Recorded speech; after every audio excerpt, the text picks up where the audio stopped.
Hi friends, good evening. Welcome to చాయ్ సబ్సెస్. నేను మీ పొద్దున ఆల్రెడీ. సో టుడే వచ్చేసి భారీ నష్టాలతో స్టాక్ మార్కెట్లు ట్రేడ్ అయినాయి. ఒకసారి కనుక గమనిస్తే కనుక భారత స్టాక్ మార్కెట్ క్రాష్ కావడం జరిగింది.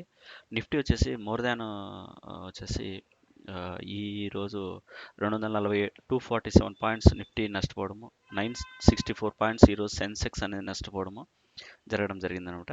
ఈరోజు ముగిసే సమయానికి 964 పాయింట్లు సెన్సెక్స్ కోల్పోవడం, అంటే మోర్ దాన్ 79,218కి సెన్సెక్స్ అనేది రావడం జరిగింది. నిఫ్టీ అలాగే 23,951కు పడిపోవడం జరిగిందనమాట. లాస్ట్ 4 సెషన్లో కనుక గమనిస్తే కనుక మోర్ దాన్ వచ్చేసి మోర్ దాన్ 13 లక్షల కోట్లు వచ్చేసి ఇక్కడ ఆవిరి కావడం జరిగింది. సో అలాగే వచ్చేసి యాక్చువల్గా ఏంటంటే యుఎస్ ఫెడ్ రేట్లకు సంబంధించి తగ్గుదల వల్ల ఈ ఎప్పుడైతే యుఎస్ ఫెడ్కి సంబంధించిన న్యూస్ ఉందో అప్పుడు ఈ లాస్ట్ 4 సెషన్ నుంచి ఈ మార్కెట్ అనేది క్రాష్ అవుతూ రావడం జరుగుతుంది. ఇక్కడ మీరు కనుక గమనిస్తే కనుక ఎప్పటికప్పటికి మనము ఈ పోస్టులు అన్నిటి కూడా మార్కెట్లకు సంబంధించిన ఫుల్ ఇన్ఫర్మేషన్, ఫెడ్కి రిలేటెడ్ కానీ, ప్రధాన ఆసియన్ మార్కెట్లకు రిలేటెడ్ కానీ, యుఎస్ డాలర్ మార్కెట్కి సంబంధించిన ఇన్ఫర్మేషన్ కానీ ఎప్పటికప్పటికి మన టెలిగ్రామ్ ఛానల్లో మేము షేర్ చేస్తూనే వస్తున్నాము. ఎఫ్ఐఎస్ మోర్ దాన్ 8,000 క్రోడ్స్ వచ్చేసి ఎస్టర్డే అంటే బయటికి వెళ్ళిపోవడము, డాలర్లు బలపడ్డము అండ్ రూపాయి క్షీణించడము, ఇలా మన main Indian market, Bharat market వచ్చేసి క్రాష్ కావడానికి ప్రధాన మూలం. ఇలాంటి మార్కెట్లో కూడా మనం ఈరోజు వచ్చేసి మీకు ఒక కాల్ అనేది నేను సజెస్ట్ చేశాను. సో గమనిస్తే కనుక మీరు ఇక్కడ నేను సజెస్ట్ చేసిన కాల్ వచ్చేసి గ్లెన్మార్క్ అనమాట. బై చేయండి 1528లో అనేసి ఈ 10:06కి నేను వచ్చేసి కాల్ అనేది షేర్ చేయడం జరిగింది. అలాగే ఆప్షన్స్ రిలేటెడ్ పర్సన్స్ ఎవరైతే ఉన్నారో వాళ్ళకు కూడా వచ్చేసి గ్లెన్మార్క్ రిలేటెడ్గా నేను సజెస్ట్ చేశాను.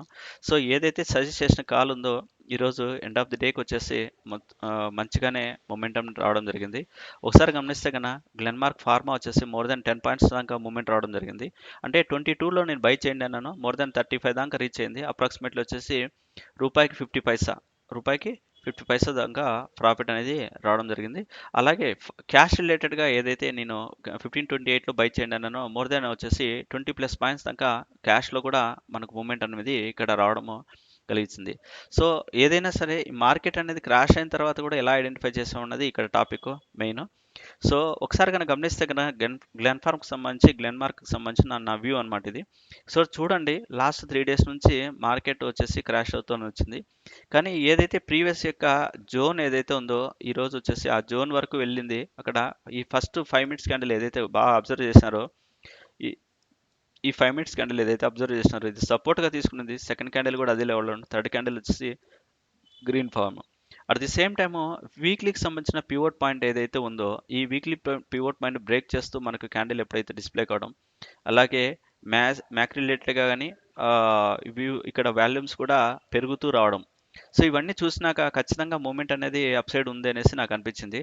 అందుకే నేను వచ్చేసి కాల్ అనేది రెఫర్ చేశాను. ప్రీవియస్ జోన్ ఏదైతే ఉందో ఎగ్జాక్ట్గా ఆ జోన్ వరకు వచ్చి అక్కడ నుంచి మళ్ళీ వచ్చేసి మార్కెట్ అనేది ఈ గ్లెన్మార్క్ అనేది రివర్స్ కావడం జరిగింది. ఒకసారి కన్నా ఫార్మా అంటే ఆప్షన్స్ రిలేటెడ్ కూడా నేను ఇచ్చిన కాల్ అనేది ఒకసారి అబ్జర్వ్ చేయండి ఎగ్జాక్ట్గా.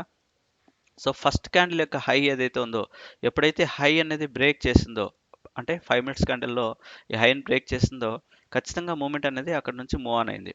సో మన జోన్ ఏదైతే ఉందో, ఇక్కడ ఏదైతే జోన్ కనబడుతుందో ఎగ్జాక్ట్గా ఆ జోన్ వరకు రావడం జరిగిందంట. క్లియర్గా మనకు టార్గెట్ అనేది కూడా చూపించాను. ఇక్కడ చూస్తే నా ప్రీవియస్ యొక్క మంత్ లో ఏదైతే ఉందో అది సపోర్ట్గా అక్కడి వరకు వెళ్ళి స్టాప్ అయింది అనమాట. క్లియర్గా ఒక ట్రెండ్ రిలేటెడ్గా నేను కాల్ అనేది సజెస్ట్ చేశాను. సో టెక్నికల్గా డైలీ ఒక కాల్ అనేది మీకు సజెస్ట్ చేయడం జరుగుతుంది.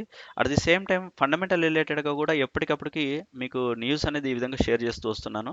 సో ఈరోజు చూస్తే కన్నా బీఎస్సీ సెన్సెక్స్లో వచ్చేసి 964 పాయింట్స్ లాస్ కావడం, నిఫ్టీ వచ్చేసి 247 పాయింట్స్ లాస్ కావడం, బ్యాంక్ నిఫ్టీ 563 పాయింట్స్ లాస్ కావడం జరిగింది. సో టాప్ గెయినర్స్గా ఐడిఎఫ్సి ఫస్ట్ బ్యాంక్ అని, పంజాబ్ నేషనల్ బ్యాంక్ కానీ, ఫెడరల్ బ్యాంక్ ఉండడం.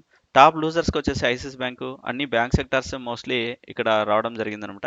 సో ఫండమెంటల్ న్యూస్తో పాటు టెక్నికల్ న్యూస్ అనేది కూడా మేము ఇస్తున్నాం ఫ్రెండ్స్.